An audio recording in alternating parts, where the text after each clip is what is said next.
I'm Ryan from CreativeSoundLab.tv. I'd like to talk to you today about focusing creative ideas within recording sessions.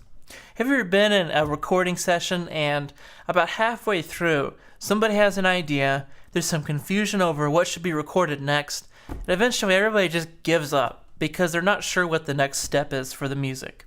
Well, I'd like to propose an idea that I've used in my sessions, and it's what I call a song card.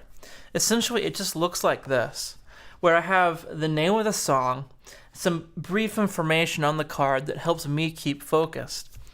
It begins by focusing the group at the very beginning of the recording session. I typically sit them down with an acoustic guitar and just have a simple playthrough of the song. I'll write at the top the song name.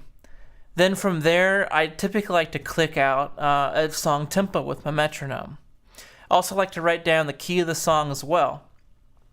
And if there's any kind of grooves or drum grooves that they had in mind, I'll typically jot those down as well. From there, it's just all about listening. Part of our jobs as sound engineers aren't just listening to the aesthetics of the sound, but it's listening to the vision of the artist that we serve, and it's listening to the song and what it's telling us that the song wants. And so I just listen to the song. I listen to the strum patterns and the form of the song. I go ahead and mark down the intro, verse, chorus, verse, bridge, chorus kind of pattern, and just take note of the general structure of the song. After we get done with the initial playthrough, I ask what their vision is for the song and what albums they may want to try to emulate and what ideas they may have. We may write down that we want the guitars from Moneymaker from the Black Keys, or the drums from this album over here, and we'll just compile all these ideas onto one cohesive unit, a card. It's a modular unit in effect, just like how songs are modular on an album.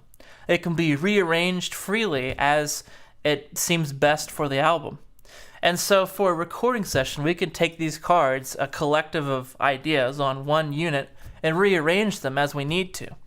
Say if we come in and the band's just quite not warmed up yet, well, let's pick an easy one to start off with. And then we can find another one, and on that card, there's lots of room for experimenting. Maybe we have tons of different ideas collected on that card. Maybe we'll do that one second after we've had time to get used to one another and they're used to recording here at the studio. So these song cards can be a great reference very quickly to keep the band on track in the middle of a recording session. So if this kind of information has helped you out, I'd love to invite you to be a part of what I'm doing at CreativeSoundLab.tv. I have lots of content there and some additional content that I'm not releasing on the general site, but only to newsletter members. So I hope to see you there.